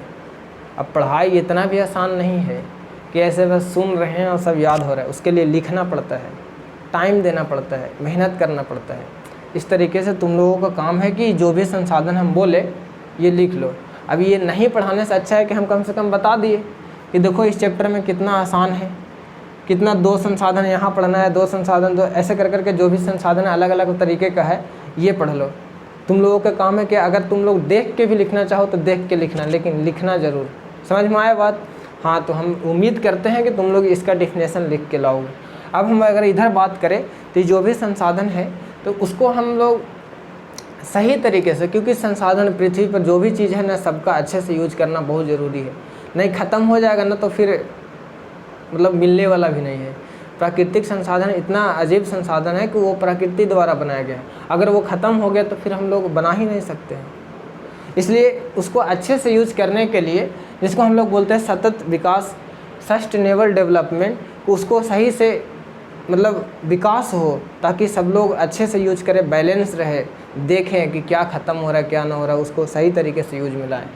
अच्छा, उसका क्यों ज़रूरत पड़ा? क्योंकि इस देश में ऐसे भी लोग हैं कि वो संसाधन को गलत तरीके से यूज कर रहे हैं, उसका कोई संरक्षण नहीं कर रहे हैं, मतलब बहुत अथाह तरीके से, बहुत मतलब नेक्स्ट लेवल पे जा करके बहुत उसका बर्बादी कर रहे हैं, अच्छे से यूज नहीं कर रहे हैं। इसलिए तुम लोग भी सोचो कि अलग अलग संसाधन जो यहाँ पर भूमि संसाधन है, जल संसाधन है, मृदा संसाधन है, सबको बचाना ज़रूरी है। इसलिए पानी उनी बचाओ, क्योंकि आने वाले समय में अब इस पृथ्वी पर लगभग 2-3% पीने वाला मीठा जल है, बाकी सब खारा जल है, इतना ही पर हम लोग टिके हुए हैं। तो पानी भी बचाना कितना ज़रूरी बात है। इस तरीके से ये जो संसाधन है जिसका विकास भी करना है और उसका संरक्षण भी करना है, इसलिए वहाँ पर बोला जाता है सस्टेनेबल डेवलपमेंट, कि थोड़ा सोच समझ के एकदम थोड़ा अच्छे से एकदम एडवांस तरीके से उसका संरक्षण करें और उसका विकास करें कि आने वाले समय में भी हम लोग उसका यूज कर पाए। वैसा नहीं कि अभी ये सब ख़त्म कर ले तो आने वाले समय में ना ही हवा बचा ना ही पानी बचा और फिर मर रहे हैं छटपटा करके। तो इस तरीके से अच्छे से सस्टेनेबल मतलब सही तरीके से हम लोग उसका विकास करेंगे और सही तरीके से उसका उपयोग करेंगे और साथ ही उसका संरक्षण करेंगे, उसका देखभाल करेंगे। इस तरीके से अगर हम बोले तो बहुत सारे लोग हैं जो दोहन करते हैं संसाधन का, जिससे हम लोग, और बहुत सारे ऐसा होता है कि इस देश में संरक्षण क्यों करना है, संरक्षण क्यों करना है, सस्टेनेबल डेवलपमेंट क्यों करना है, सही तरीके से सतत विकास क्यों करना है? क्योंकि संसाधन पर कोई मतलब ऐसे भी लोग ना हो जाएं कि संसाधन पर कोई एक खास व्यक्ति का हक हो जाए, सभी लोगों को नहीं मिल पाए देश का संसाधन। जैसे तुम देखें तो एक चैप्टर जो पढ़ा है सत्ता की साझेदारी, तो वहाँ वाले लोग कैसे रूठ गए थे, क्योंकि एक कम जनसंख्या वाले लोग जो हैं देश का संसाधन को यूज ज़्यादा कर रहे थे और एक नहीं यूज कर रहे थे। यूज जो कर रहे थे वो लोग अमीर बनते जा रहे थे, अच्छा लोग बनते जा रहे थे, पैसा वाले लोग बन रहे थे, और जो यूज नहीं कर पा रहे थे पूरे देश का संसाधन, वो गरीब होते जा रहे थे। तो क्लास में जो लोग अगर संसाधन पर अगर एक ही व्यक्ति का हक हो जाए, उस पर किसी का कंट्रोल न रहे, जिसके पास टेक्नोलॉजी है वही जा कर के पूरे संसाधन के यूज करे, तो समाज में 2 तरीके का वर्ग बन जाएगा। एक जो यूज कर रहा है वो अमीर वर्ग बन जाएगा और जो नहीं यूज कर रहा है वो गरीब वर्ग बन जाएगा। इसलिए क्या ज़रूरी है कि उसको किसी पर मतलब कहीं पर उसका कोई मतलब कुछ चलाने वाला हो, मिलजुल कर सब लोग बात करके चलाएं कि देखिए इस पृथ्वी पर, इस प्रकृति में बहुत जो संसाधन है उसका सबको अधिकार मिले और सही तरीके से सतत विकास हो आने वाला समय में भी बचा के रखा जाए। इस तरीके से सतत डेवलपमेंट के लिए एक मीटिंग, उसके लिए कोई मीटिंग बनाया जाए। ऐसा कोई आदमी न रहे देश का कि कोई खास व्यक्ति या खास समूह का ही उस पर अधिकार हो, बाकी लोगों का ना हो, जिसके कारण लोग में एक गरीब वर्ग बन जाएगा, एक अमीर वर्ग बन जाएगा। क्योंकि जो अमीर वर्ग बनेगा वो उन लोगों के पास टेक्नोलॉजी है, उन लोगों के पास दिमाग है, वो लोग पूरा संसाधन का यूज कर ले रहे हैं। और जिन लोगों के पास टेक्नोलॉजी नहीं है, संसाधन नहीं है उसको कुछ कन्वर्ट बदलने का, और इसलिए उन लोगों के पास माइंड नहीं है, जो नहीं कर पा रहे वो लोग गरीब बन गए, एक अमीर बन गया, जिससे ये लोग इस पर फिर आने वाले समय में एक्सप्लॉयटेशन होगा, इन लोगों का शोषण होगा। तो इस तरीके का प्रॉब्लम भी आ सकता है। और सबसे ज़्यादा तो ये कि संसाधन, जो प्राकृतिक संसाधन है, कितना ज़रूरी चीज़ है। जैसे हवा हो गया, सूर्य का प्रकाश हो गया, जल हो गया, इन लोगों के बिना हम लोग रह नहीं सकते। मृदा हो गया यानी मिट्टी हो गया, पृथ्वी हो गया, जिस पे हम लोग रह रहे हैं, तो इन लोगों को बचाना कितना ज़रूरी है। तो इसलिए हम लोग एक साथ मिल करके अच्छे से बचाने का हम लोग मिल करके प्लान बनाएं, सतत विकास करें, सही से हम लोग विकास करें, ताकि आने वाला भविष्य में भी बचा रहे सब संसाधन, ताकि हम लोग अच्छे से सर्वाइव कर पाए, हम लोग अच्छे से जी पाए। इस तरीके से सस्टेनेबल डेवलपमेंट क्या होता है कि अच्छे से संसाधन का विकास करना, सब कुछ देखभाल करके बैलेंस करके रखना, कि ज़्यादा यूज ना करें, थोड़ा लिमिट में जितना हम लोगों को आवश्यकता उतना ही यूज करें, उसको बर्बाद नहीं करें, यूटिलाइज करें अच्छे तरीके से। तो इस तरीके से दोहन ना हो, अत्यधिक दोहन ना हो किसी संसाधन का, जिसके लिए करेंगे। अब यही सब बचाने के लिए ये चैप्टर में एक तुम लोग नाम जान रहे होगे, रियो डी जेनेरियो, नाम यहाँ पर लिखे होंगे हम कहीं पे, रियो डी जेनेरियो नाम तो बोले होगे तो याद आ गया होगा कि हाँ क्या है रियो डी जेनेरियो। ये एक शहर है, ये एक सिटी है, कहाँ का। अब तुम लोग देखो जल्दी से, अगर पढ़ रहे हो तो मतलब आ जाना चाहिए मुँह पे कि ये एक सिटी है, कहाँ का, किस देश का, ब्राज़ील देश का। यहाँ पर क्या हुआ कि यही सब देख करके कि संसाधन ऐसे भी संसाधन है जो सीमित संसाधन है। अब इस संसाधन को सही से बचा के रखने के लिए एक मीटिंग हुआ था, जिसको हम लोग बोलते हैं अर्थ समिट इंग्लिश में। अगर हिंदी में बोले तो पृथ्वी सम्मेलन, और इसका नाम अगर बोले तो पृथ्वी शिखर सम्मेलन, और इसका नाम बोले तो रियो शिखर सम्मेलन, और अगर नाम बोले तो रियो सम्मेलन। 3-4 तरीके से नाम जाना जाता है। पृथ्वी सम्मेलन, पृथ्वी शिखर सम्मेलन, पृथ्वी यानी अर्थ, शिखर मतलब अर्थ शिखर या अर्थ समिट कब हुआ था? 1992 ईस्वी में। अब बहुत इंपॉर्टेंट चीज़ है कि इस चीज़ को बचाने के लिए ब्राज़ील देश में ये जो रियो डी जेनेरियो जो जगह है, वहाँ पर मीटिंग बैठाया गया। सब लोग, देश के लोग एक साथ मिल करके बैठे, अच्छे लोग बैठे, विचार किए कि इस देश का संसाधन को सही से यूज करना बहुत ज़रूरी है, नहीं तो बहुत बड़ा प्रॉब्लम आ सकता है। तो इस तरीके से कैसे वो लोग करेंगे?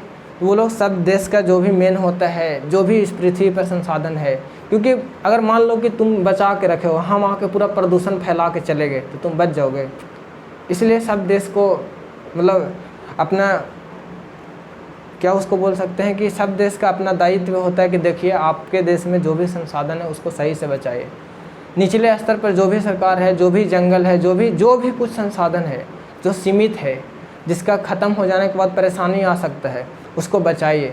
जिसके लिए आप अपने देश का जो भी क्षेत्र है, जिस तरीके से भी उसको सही से यूटिलाइज करने को मतलब लोगों को बताइए कि सही से यूज कीजिए। जिसके लिए एक सम्मेलन बुलाया गया, जिसको शिखर सम्मेलन बोला जाता है। कब बुलाया गया?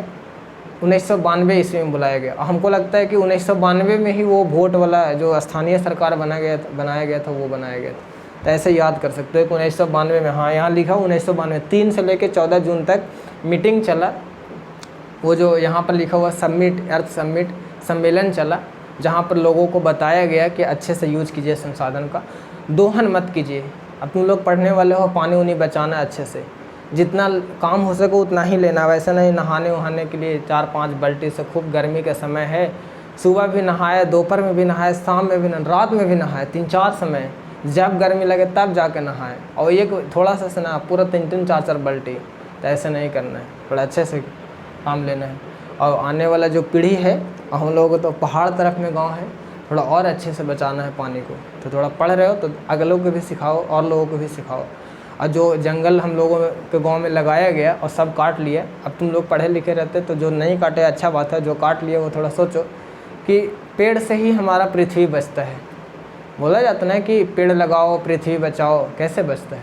क्योंकि जब पेड़ लगता है, जिसे देखना कि जहाँ पर घास रहेगा, जिस जगह पे घास रहेगा वहाँ पर मिट्टी थोड़ा मजबूत रहे, क्योंकि जो घास का जड़ होता है वो मिट्टी को ऐसे एक दूसरे के साथ जोड़ के रखता है। तो इस तरीके से पेड़ का जो जड़ होता है वो मिट्टी को जोड़ के रखता है, जिसके कारण पृथ्वी बचता है। तो इसलिए पेड़ बचाएगा तो पृथ्वी ही ऑटोमेटिक बच जाएगा। तो आने वाला मतलब है कि मृदा संसाधन है, मिट्टी को कैसे बचाएं। पेड़ रहता है तो मिट्टी भी बचता है। कैसे? क्योंकि वो मिट्टी को अपने साथ जकड़ के रखता है। पानी उनी आता है तो वो दहता नहीं, बल्कि उसके साथ मिल के रहता है, जुड़ के रहता है। इसलिए मिट्टी का भी बचाना, ये मृदा संसाधन भी किस तरीके के संसाधन अभी समझने वाले हैं। तो इस चैप्टर में ओवरऑल हम क्या बता रहे हैं कि इस चैप्टर में पॉइंट बाय पॉइंट के देखो, इतना अच्छा चीज़ पढ़ना है और इतना ही से पढ़ना है। अब इसके कारण अगर छोड़ दोगे तो फिर प्रॉब्लम है। समझ में आया कि सस्टेनेबल डेवलपमेंट के लिए, सतत विकास के लिए, उसी के चक्कर में पृथ्वी सम्मेलन रखा गया 1992 में। कहाँ? ब्राज़ील शहर में। कौन सा शहर है वो? ब्राज़ील देश में, जिसका एक शहर है रियो डी जेनेरियो। तो यहाँ पर रखा गया। अच्छा, यहाँ पर हम एक और नाम लिखे हैं कि भूगोल पढ़ रहे हो तो इस चैप्टर में एक और व्यक्ति का नाम सुने होंगे जो बोलते हैं कि संसाधन होते नहीं, संसाधन बनते नहीं होते हैं, संसाधन होते नहीं जो बनते हैं। इस तरीके का जो कथन है वो कौन रखे? जिमरमैन। इसी चैप्टर में पढ़ना है। और एक और महात्मा गांधी का भी इसमें कोई एक कथन है कि इस पृथ्वी पर या इस प्रकृति में इतना संसाधन है कि अगर उसको सिर्फ हम लोग अपने मतलब आवश्यकता के लिए यूज करें ना तो बहुत अथाह संसाधन है।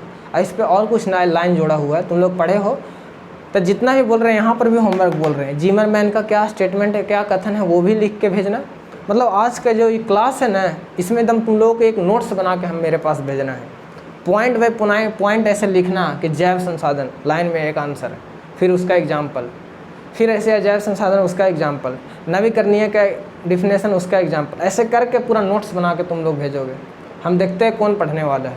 समझ में आया? तो यहाँ पर जो दो कथन जोड़े, जिमरमैन का क्या है, क्या कथन है कि संसाधन होते नहीं बनते हैं।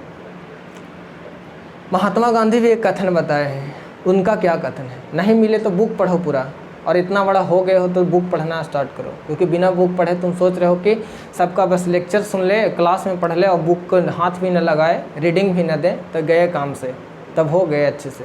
अगर पढ़ रहे हो तो ढंग से पढ़ो। और बोले हैं 5, 6, 7 महीना बचा है, मन से पढ़ो। हाँ, पढ़ने का मन तो नहीं करेगा शुरुआत में, जब मन लग जाएगा तो फिर मज़ा आ जाएगा। इस तरीके से तो ये पृथ्वी सम्मेलन हो गया, शिखर सम्मेलन उसी को बोलते हैं। रियो डी जेनेरियो क्यों, कौन थे नहीं, कौन जगह था, सिटी था, कहाँ था? ब्राज़ील में। कब हुआ था शिखर सम्मेलन? 1992 में। यही सब ऑब्जेक्टिव पूछेगा इस चैप्टर से। और ऑब्जेक्टिव क्या पूछेगा? यहाँ से पूछेगा कि जैव संसाधन के क्या होता है, इसका एग्जाम्पल, ये क्या ये जैव संसाधन है। तो इस तरीके से तुम लोग एग्जाम्पल लिखो 10-10 और मन में सोचो कि जैव होता क्या है, अजैव, नवीकरणीय, अनवीकरणीय। यहाँ पर अगर 4-5 बोले तो ये सब हो गया। यहाँ से अधिकतर क्वेश्चन यहीं से बनता है, जैव, अजैव, नवीकरणीय, अनवीकरणीय। फिर यहाँ से एजेंडा वाला हो गया।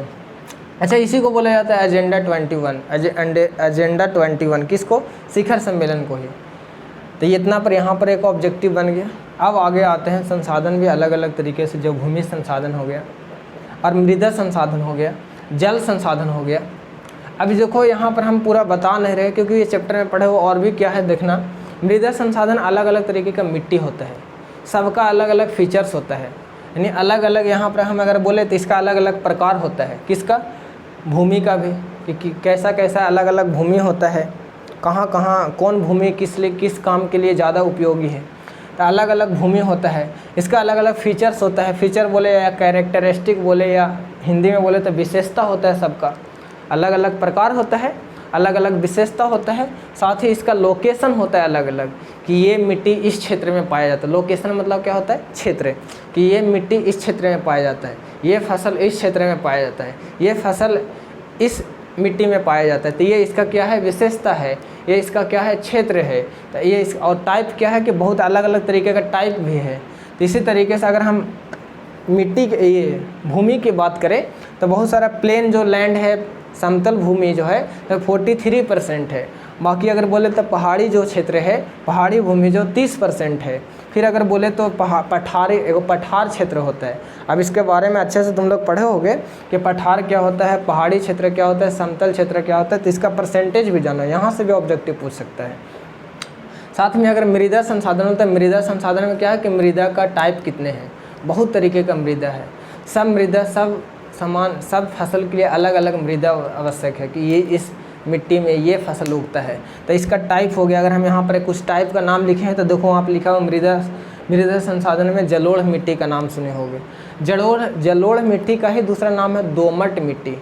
अब ये सब ऑब्जेक्टिव बनता है, हमको पूरा अच्छे से याद है ना कि मेरे समय में ना ये पूछा गया था कि जो रेगुर मिट्टी है ये किसका नाम है। काली मिट्टी को रेगुर मिट्टी बोला जाता है, तो काली मिट्टी हो गया, दोमट जलोढ़ मिट्टी हो गया, आगे बोले तो लाल मिट्टी हो गया, लैटेराइट मिट्टी हो गया। लैटेराइट मिट्टी को ही हम लोग कपास मृदा भी बोलते हैं क्योंकि इसमें कपास का खेती बहुत ज़्यादा होता है। फिर अगर बोले शुष्क मिट्टी हो गया, जो एकदम थोड़ा मतलब मुलायम टाइप का, वन या जंगल का मिट्टी हो गया। फिर अगर आगे बोले तो चिकनी मिट्टी हो गया, नाम सुने हुए 5-6 क्लास में भी हम लोग के सर पढ़ाए थे। अच्छा, रवि सर से हमको अच्छे से याद है कि जब हम 6-7 क्लास में थे तो वो एक बार पढ़ाए थे क्या कि मिट्टी का प्रकार ही पढ़ा रहे थे, ये सब का मिट्टी का प्रकार पढ़ाया था और साथ में उसमें बांगर मिट्टी, खादर मिट्टी के बारे में पढ़ाए थे। और वो एक ट्रिक बताए थे बापू और खान। बांगर मिट्टी क्या होता है, पुरानी मिट्टी को बांगर मिट्टी कहा जाता है, और खादर नई मिट्टी को। अब कैसे बनता है, तो बाढ़ आता है, फिर नदी जो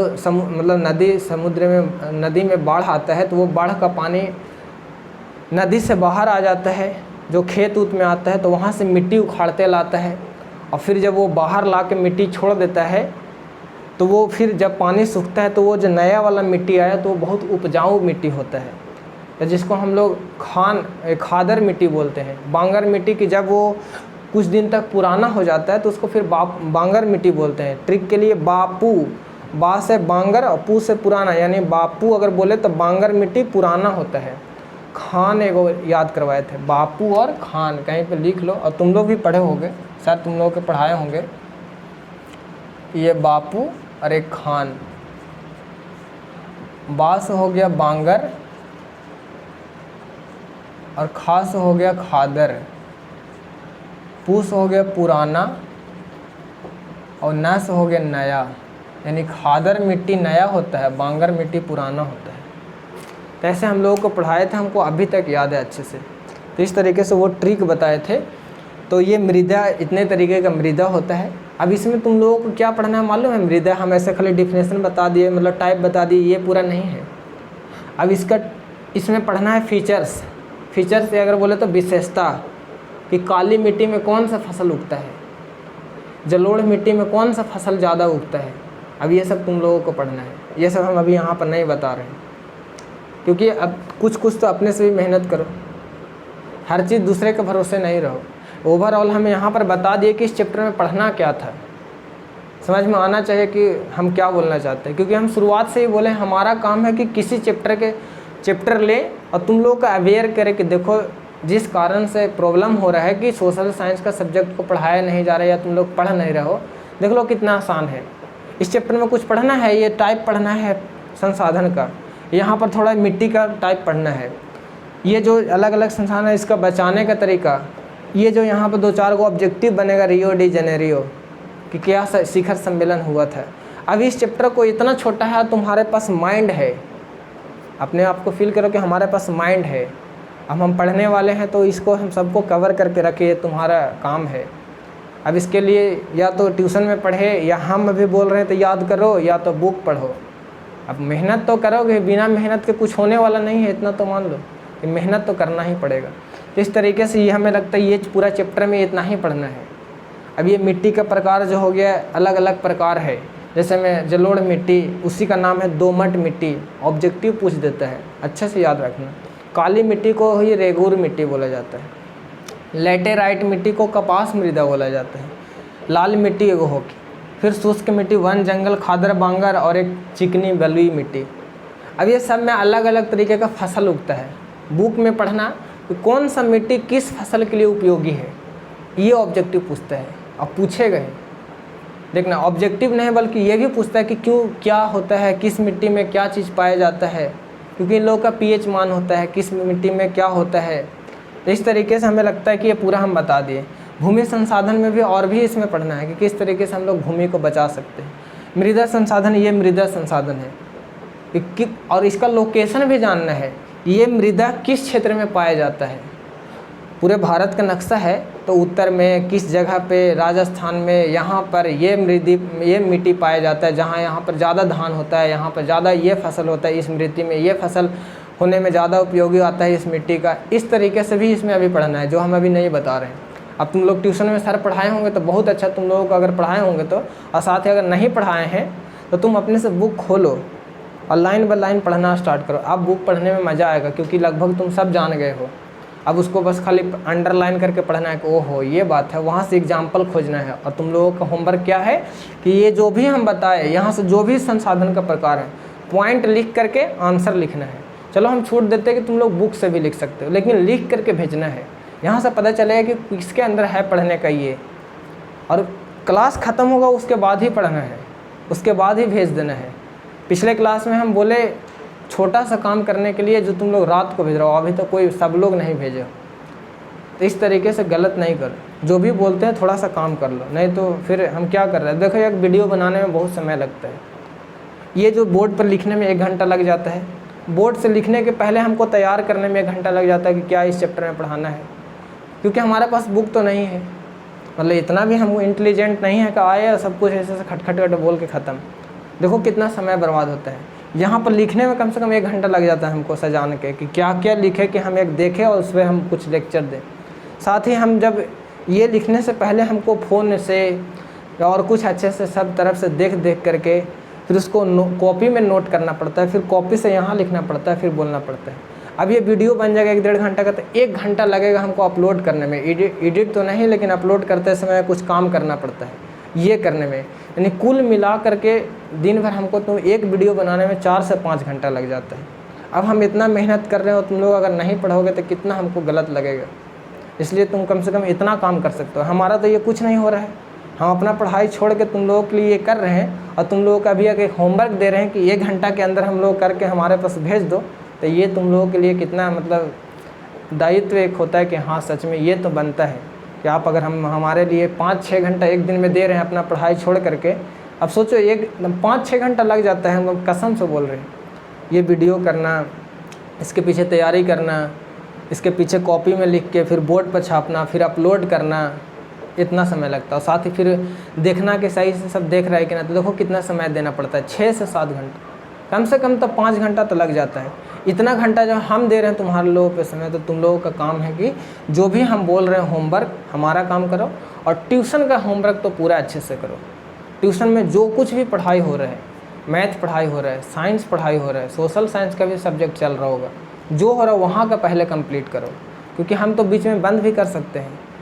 तो इस तरीके से जो हम अभी बोल रहे हैं, और हमारा क्या काम है पहले समझ लो। हमारा काम है कि हम चैप्टर में बस आए, हम सबके लिए नहीं पढ़ा रहे हैं, हम बस आ करके तुम लोग जो 6-7 लोग हों इन लोगों के लिए पढ़ा रहे हैं। क्योंकि यूट्यूब पर एक से एक चैनल है और अच्छे अच्छे टीचर हैं, अच्छे अच्छे पढ़ाने वाले हैं। हमारा ये वीडियो कोई देखने वाला नहीं है, क्योंकि अब ये नहीं रह गया। इसके लिए हमको और अच्छा कंटेंट देना होगा और अच्छे से समझाना होगा। तो ये पहली बार है, अब हम समझ में आ गया कि फ़ोन पर खड़ा होकर बोलना कितना कष्ट वाला बात है, क्या होता है। अब आने वाले समय में अगर हम फिर से इस चैप्टर पर वीडियो बनाएंगे, तो इस वीडियो को पहले हम देखेंगे, फिर देखेंगे कि इसमें हम क्या क्या छोड़ दिए, क्या क्या और एग्जाम्पल दे के इन लोगों को समझ में आए। तो आने वाला समय में हम ठीक कर लेंगे। लेकिन अभी तुम लोगों के लिए हम वीडियो बना रहे थे, इसमें हम क्या कर रहे हैं कि खड़ा होकर के ओवरऑल बता दे रहे हैं कहानी कि देखो इस चैप्टर में कितना आसान पढ़ना है, अजैव ये सब के संसाधन के बारे में पढ़ना है टाइप, और फिर इधर ये सब थोड़ा सा पढ़ना है बस। अब इसके लिए 4-5 नंबर, 2-3 नंबर, 4 नंबर मिल जा रहा है एग्ज़ाम में, तो क्या करना है, अच्छे से पढ़ना है। साथ ही साथ ज्ञान मिल गया, रियो डी जेनेरियो क्या था, शिखर सम्मेलन क्या था ये पता हो गया, उसका डेट याद हो गया, अलग अलग संसाधन जान गए। तो ये सब बात है, समझ में आना चाहिए हम जो क्या बोल रहे हैं। तो होमवर्क हमारा यही रहेगा कि जो भी आज हम पढ़ाए हैं सबका हम डिफिनेशन नहीं बताए हैं। तो होमवर्क तुम लोगों का है कि सबका बस एक पॉइंट लिखो, एक स्टार बना के एक पॉइंट लिखो, उसका आंसर लिखो और एग्जाम्पल लिखो, फिर दूसरा लिखो, एग्जाम्पल आंसर, ऐसे कर करके लिख करके जो भी 8-10 को यहाँ पर ये हो गया। और इधर मृदा संसाधन है, ये अगर तुम और अच्छे से मेहनत करने वाले हो, क्योंकि जितना मेहनत करोगे उतना अच्छा तुम्हारे फ़ायदा होगा तुम्हारे लिए। ये मिट्टी जो है, ये मिट्टी का कहाँ पे यूज हुआ, किस मिट्टी का कौन सा फसल में यूज होता है, कौन सा फसल में ये उपयोगी आता है ये मिट्टी, उसका भी तुम लिख के भेज सकते हो। बहुत अच्छे से समझ में आ जाना चाहिए। और देखो हमको अभी डाउट हो रहा है कि क्या पता वीडियो हो रहा है कि नहीं हो रहा है। अगर वीडियो नहीं हुआ तब पूरा हमारा इतना घंटा का बर्बाद हो जाएगा मेहनत, बहुत ये लगता है। देख लेते हैं तो हमें लगता है कि पूरा आज कंप्लीट कर दिए। इसके बाद से अब अगले चैप्टर और फिर 1-2 चैप्टर इकोनॉमिक्स का पढ़ाएंगे, उसके बाद से हम मैथ पढ़ाएंगे और 2-2 चैप्टर को होमवर्क दे दिए। फिर हम बताएंगे कि एग्ज़ाम स्टार्ट होने से पहले, मैट्रिक का एग्ज़ाम आने से 2-3 महीना पहले फिर से हम रिवीजन करवाएंगे और पूरे तरीके से इस बार अच्छे से हम लोग पढ़ेंगे। ठीक, धन्यवाद सभी को, अच्छे से पढ़ना।